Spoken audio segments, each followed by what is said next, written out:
সকালবেলায় কিছু misleading news এসেছে যে আওয়ামী লীগ নিষিদ্ধের ব্যাপারে করা হয়েছিল। নিজে পদত্যাগ করছেন না, তাহলে সকলের একটা রাজনৈতিক ঐক্যমতের ভিত্তিতে এখানে রাষ্ট্রপতিকে সরাতে হবে। যে আমরা মুক্তিযুদ্ধ এবং ৭১-২৪-কে আমরা সংশ্লেষণ ঘটাবো।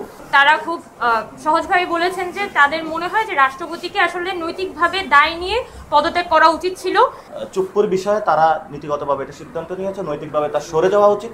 গত কয়েকদিন ধরেই কিন্তু বিভিন্ন রাজনৈতিক দলগুলোর সাথে আমাদের বৈঠক চলছে এবং সবার কাছেই কিন্তু আমাদের যে ৫ দফা দাবি, সেই ৫ দফা দাবি নিয়ে আমরা কথা বলেছি, তাদের প্রস্তাবগুলো আমরা শুনেছি, আমাদের প্রস্তাবগুলো তাদেরকে দিয়েছি এবং এইভাবেই কিন্তু মূলত আমাদের ডায়ালগগুলো চলছে। এবং সেই ধারাবাহিকতায় কিন্তু আজকে আমরা গণতন্ত্র মঞ্চের সাথে আজকে বৈঠকটা করেছি এবং গণতন্ত্র মঞ্চ আমরা তাদেরকে স্পেসিফিক্যালি জিজ্ঞেস করেছি রাষ্ট্রপতি সম্পর্কে তাদের কী মতামত, এবং তারা খুব সহজভাবে বলেছেন যে তাদের মনে হয় যে রাষ্ট্রপতিকে আসলে নৈতিকভাবে দায় নিয়ে পদত্যাগ করা উচিত ছিল।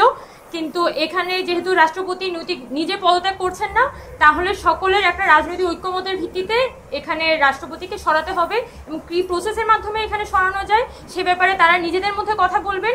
এবং আমরা হচ্ছে যে ছাত্ররা তাদের সাথে আলাপ করেছি এই প্রসঙ্গগুলো নিয়ে এবং ফার্দার ডায়ালগে হয়তো যাওয়া হবে। আরও অন্যান্য যে বিষয়গুলো ছিল, যে লাস্ট যে 3টা নির্বাচন 2014, 2018, 2024, সেই 3টা নির্বাচন বিষয়ে তাদের কি মতামত এটা আমরা জানতে চেয়েছি। আবার এখানে আরেকটা প্রসঙ্গ যেটা আলাপ হয়েছে সেটা হচ্ছে প্রোক্লেমেশন অফ সেকেন্ড রিপাবলিক, সেই বিষয়টাও আমরা উত্থাপন করেছি এবং তাদেরকে আমরা জানাতে বলেছি যে তারা এই বিষয়টা নিয়ে কী মনে করে। সকালবেলায় কিছু মিসলিডিং নিউজ এসেছে যে আওয়ামী লীগ নিষিদ্ধের ব্যাপারে করা হয়েছিল। বিষয়গুলো এরকম না। আমি নিজেই হলো যে আইনজীবীটার মাধ্যমে করা হয়েছে, ওনার সাথে আমি পার্সোনালি কথা বলেছি, ওনাকে আমরা গুরুত্ব দিয়ে বলেছি বেসিক্যালি যে 3টি ইলেকশন সেই বিষয় হলো রিড করার কথা। এখন আইনজীবী ওই বিষয়টাতে কি করেছে বা কিভাবে এটা হয়েছে, হাসনাত এবং সার্জিসের ওই আইনজীবীর সাথে মিটিং চলমান, তারা এই বিষয়ে একটা সিদ্ধান্ত নিয়ে আপনাদেরকে হলো জানাবে।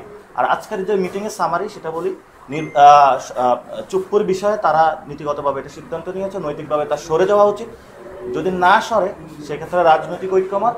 তবে 3টা যে ইলেকশন সে বিষয়ে হলে গণতন্ত্র মঞ্চের ভিতরে হলো নিজেদের মধ্যে তাদের আলাপ চলমান, সো সেই বিষয়ে তারা ঐক্যমত হতে পারে নাই। এবং তারা যদি ঐক্যমত হয় তাহলে তারা সেটা আপনাদের প্রেস কনফারেন্স করে জানাবে।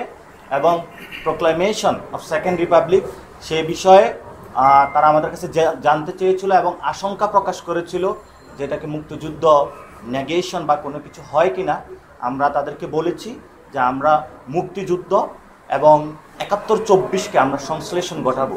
যখন তাদেরকে এ বিষয়ে আশ্বস্ত করেছি তখন তারা আশ্বস্ততার জায়গা থেকে তারা বলেছে এ বিষয়ে তারা ফার্দার আলোচনা কীভাবে সুন্দর করে করা যায় সে বিষয়ে তাদের সাথেও ডিসকাশন, আমাদেরও ডিসকাশন, সুন্দরভাবে এটা কীভাবে রিপ্রেজেন্ট করা যায়, যে আশঙ্কাগুলো যাতে মাঠে তৈরি না হয়, আমাদের একটা ন্যারেটিভ মাঠে দেওয়ার জন্য তারা আমাদেরকে বলেছেন।